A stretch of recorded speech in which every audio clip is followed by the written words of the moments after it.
మేము municipal MEPMA office లో resource person గా పనిచేస్తున్నాం. నేను మెప్మా ఆర్టీలకు జిల్లా అధ్యక్షురాలని. ఇప్పుడు మేము గత 6 నెలల నుండి మాకు అంటే ఇప్పుడు మా కామారెడ్డిలో మైక్రో ఫైనాన్స్ బాగా నడుస్తున్నాయి. ఆ మైక్రో ఫైనాన్స్ వల్ల బ్యాంక్ లో ఇచ్చిన లోన్లన్నీ రికవరీకి ఉండిపోతున్నాయి. ఆ రికవరీలో ఏం చేస్తున్నారంటే బ్యాంక్ మేనేజర్లు 7:30 కానీ 8:30 కానీ వాళ్ళకి వీలైనప్పుడు డే అలా కాకుండా వాళ్ళకి వీలైనప్పుడు 7:30 8 గంటల వరకు రికవరీకి రమ్మంటున్నారు. అక్కడ రికవరీ ఒక్కో రోజు 9-10 అవుతుంది. ఆ 9-10 గంటల వరకు కూడా ఆ రికవరీ మనుషుల దగ్గర ఉండమని అడగమని అంటున్నారు. అంటే ఇప్పుడు మేమంతా వ్యవస్థలో ఆడవాళ్ళమే చేస్తున్నాం. ఆ రాత్రి మేము ఎట్లా పోవాలి? మాకు సెక్యూరిటీ ఏంది? మాకు బాధ్యత ఎవరు ఇస్తున్నారు? ఇక్కడ మా మెప్మా నుండి పీడియా వసూలు చేయాల్సిందే, గవర్నమెంట్ ఇచ్చిన సొమ్ము కట్టాల్సిందని బ్యాంక్ వాళ్ళతో కుమ్మక్కయ్యారు. మా వాళ్ళు కుమ్మక్కయ్య ఈ బ్యాంక్ వాళ్ళతో కూడా అంటే మా సార్ చెప్పడం జరుగుతుంది. ఖచ్చితంగా మా ఆర్పీలే రికవరీ చేస్తారు. ఏ రాత్రైనా ఎన్ని రోజులైనా ఎక్కడికైనా వస్తారు సార్, తీసుకెళ్ళండి అని చెప్పి బ్యాంకర్ల మీటింగ్లలో చెప్పడం జరుగుతుంది మా పీడి సార్. అట్లా చెప్పడం వల్ల ఏ రాత్రి అంటే ఆ రాత్రి బ్యాంక్ వాళ్ళు మమ్మల్ని పిలుస్తున్నారు. అంటే ఇక్కడ మా అధికారి చెప్తేనే కదా బ్యాంక్ వాళ్ళు మమ్మల్ని పిలిచేది. చాలా రికవరీ కామారెడ్డి అయితే ఇదే పర్సన్ లా ఆ బ్యాంక్ ఐఓబిలా కొంచెం రికవరీ వాళ్ళ సమైక్యలో ఉన్నదట, సంఘాల మీద ఉన్నది. సంఘ సభ్యుల దగ్గరికి రికవరీ కానీ బ్యాంక్ మేనేజర్ మా 7:30కు అట్లా ఊరికి వెళ్ళి అమ్మ చంద్రకళ నేను రికవరీకి వచ్చిన రండి అని చెప్పి ఫోన్ చేసిందట. ఈ టైంలో నేను రాలేను సార్ అని అంటే లేదమ్మా ఖచ్చితంగా రావాల్సిందని మేనేజర్ సార్ చెప్పడం జరిగింది. ఆమె వెళ్ళింది, ఆమెకు బండి ఉంది, వేసుకొని వెళ్ళింది. అక్కడ చీకటి రాత్రి చాలా ఏరియా డేంజర్ ఉంది అక్కడ.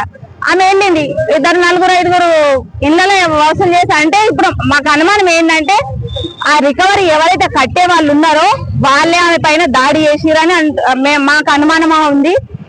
అదే విధంగా ఆమె పోయిన విధంగా ఇప్పుడు మాకు 60 మంది ఆర్పిలం ఉన్నాం మేము, మాకు సెక్యూరిటీ లేదు. మాకు అన్ని 60 సమైక్యలలో రికవరీ ఉన్నది. ఆ రికవరీకి ఇప్పుడు ప్రతి ఒక్కరిని పొమ్మంటున్నారు. రికవరీ పోయిన తర్వాత మా పరిస్థితి ఏంటి? మాకు భద్రత ఎవరిస్తారు? గవర్నమెంట్ ఇస్తుందా? మా అధికారులు ఇస్తున్నారా? ఎవరిస్తున్నారు? మాకు అట్లా ఎట్లాంటి భద్రత లేదు. కాబట్టి మేము ఈ రోజు నుంచి మా పనులన్నీ బహిష్కరించి మేము పనులకు మేము వర్క్ చేయము. మాకు ఏది మా పీడీ సార్ మాకు భద్రత కల్పిస్తాడా? మాకు కమిషన్ కల్పిస్తారా? లేదంటే మాకు ఎవరు వాళ్ళ ద్వారా మాకు మాట ద్వారా వస్తే మేము అప్పుడు పనులలో జాయిన్ అవుతాం. అప్పటి వరకు మేము పనులన్నీ బహిష్కరించి ఇళ్ళలో కూర్చుంటాం. పనులు మానేసుకుంటాం. ఇప్పటిదాకంటే ఇప్పటి వరకు మేమే చేసినాం. ఈమె ఫోన్ చేసింది, వాళ్ళ అక్క చంద్రకళ మా చెల్లె ఇట్లా సీరియస్ ఉంది మరి ఎట్లా సార్ అని నిన్న ఆమె ఫోన్ చేశారట. సరే అమ్మా నేను వేరే ఊర్లో ఉన్నా, ఇప్పుడు ఇక్కడ లోకల్లో లేను, వచ్చిన తర్వాత అంటే ఈ రోజు ప్రోగ్రామ్ మమ్మల్ని ఖచ్చితంగా రమ్మని ఫోన్ మెసేజ్లు పెట్టి మమ్మల్ని అక్కడ ప్రోగ్రామ్ సక్సెస్ చేయించిన తర్వాత ఇప్పుడు వచ్చి చూసి వెళ్ళిపోయిన తర్వాత ఒక 10 నిమిషాలు కూడా ఉండలేదు. మరి ఎట్లా సార్ ఆమె పరిస్థితి ఏంది?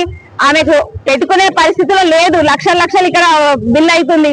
గవర్నమెంట్ హాస్పిటల్ పట్టమన్నారు, నిమ్స్ కు తీసుకెళ్లమన్నారు. వాళ్ళు తీసుకుపోయే పరిస్థితిలో వాళ్ళు లేరు. భర్త చిన్న పిల్లలు ఉన్నారు, ఆ భర్తకి ఏం తెలియదు, తీసుకుపోయే పరిస్థితి లేరు. కాబట్టి మేము నిన్న కొంత చందా వేసుకున్నాం. ఆడపిల్లలందరం చందా వేసుకొని వాళ్ళకి ఇవ్వడం జరిగింది. ఆ దాంతో ట్రీట్మెంట్ ఇప్పుడు జరిగింది. ఇప్పుడు వచ్చే బిల్లు లక్షలలో వస్తుంది. కాబట్టి వాళ్ళు కట్టుకునే పరిస్థితిలో లేదు. ఆ టైంలో మీరు మరి మా పీడి గారు సాయం చేస్తారా? మరి ఈ తీసుకురమ్మన్న మేనేజర్ గారు చేస్తారా? మీరు మీ మీడియా ద్వారా మాకు వాళ్ళకు గాని చంద్రకళకు గాని న్యాయం జరగాలని మేము కోరుకుంటున్నాం. ఇట్లా ఆర్టీగా చేస్తుంది, చేసినందుకు రికవరీకి వెళ్ళాలి రండి అని చెప్పి బ్యాంక్ సార్ ఫోన్ చేసి తీసుకొని పోయిండు. 6:30 నుంచి 8:30 దాకా రికవరీ చేసుకున్నాక ఏం చేసిండు, అక్కడ ఆమెను వదిలిపెట్టేసిండు. వెళ్ళొచ్చేసినాక తర్వాత కప్పల మడుగుల అక్కడ ఏం చేసి దాడి అయినాక ఇట్లా అయింది సార్ నాకు ఇట్లా పడిపోయినా అంటే సరే నేను సంతోషం అనేది ఆయన చూసుకోమన్నా అని చెప్పేసి కథం ఫోన్ స్విచ్ ఆఫ్ చేసి పెట్టుకుండు. ఇది మన ఎస్బీఐ ఐబోయ్ ఆయన సార్ పేరు ఏం పేరు ఉంది, సాగర్ రెడ్డి సార్ అని అంటే అక్కడికి వెళ్ళిన తర్వాత చూసుకోమని అంటే 12 గంటలకు అంబులెన్స్ అక్కడ నుంచి కామారెడ్డికి తీసుకొచ్చింది. వడ్లూరు నుంచి తీసుకొచ్చినప్పుడు నువ్వు చెప్పిన వాళ్ళని నీకు చెప్పలేరా సార్ అని మేము నిన్న పోయి అడిగితే నాకేం చెప్పలేరు. నన్ను కేసు చేసుకుంటావా, కలెక్టర్ దగ్గర పోతావా, ఎక్కడికైనా నేను సిద్ధాంతది అని అంటాడు బ్యాంక్ సార్. నాతో నేను ఏం చెయ్య, రికార్డ్ వరకు పిలిపించిన ఆమె కావాలని అడిగింది, కావాలని యాక్షన్ చేస్తుందని అంటుంది. కావాలని చేస్తుందంటే మరి అతన్ని బ్యాంకు ముందు వేసినాం, మరి వాంతులు అవుతున్నాయి, మన్ను పట్టించుకోవడం లేదు.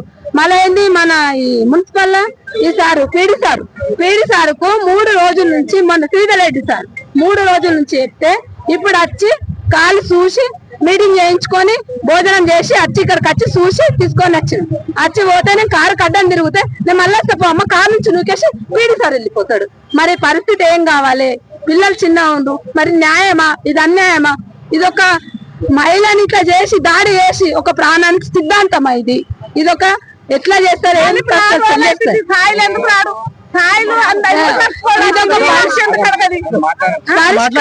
పరిష్కారం అనేది లేదు. ఒక్కళ్ళు కూడా పట్టించుకోవడం లేదు. పీడే పట్టించుకోడు.